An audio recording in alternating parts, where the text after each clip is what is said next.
Joined now in the studio by Çetin Kaya Koç, who is the Dean of Engineering at Istinye University here in Istanbul. Thanks so much for coming in. Let's talk about Turkey's own ambitions in outer space. I mean, there has been a lack of aerospace infrastructure and investment in a space program in Turkey, but that's changing now. Why? We have been pretty good at making rockets. We are pretty good at making drones.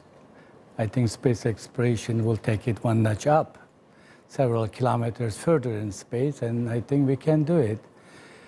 Turkey has very few astronomers and people who are in the astro science, but I think that it could also change with this reversing brain drain program.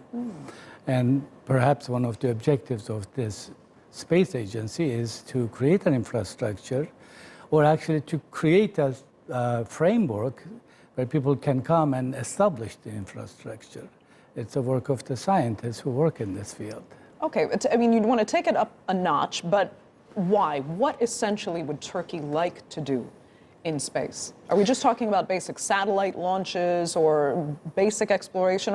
Would you even go as far to try and maybe get a man on the moon, perhaps in joint international cooperation programs?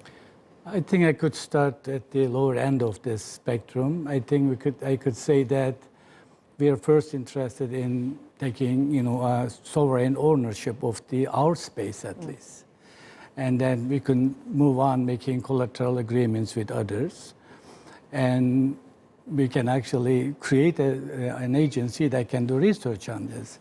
But in the long run, I think the defense is much more important than any of those. In the same way we are exploring in gas and oil in Mediterranean, and someday we don't want to be restricted into our own space and go further, and that's why we sent our scientists to even Antarctica. I think we are just saying we are one of the nations. We now live in a world of multi powers, not just a single power anymore.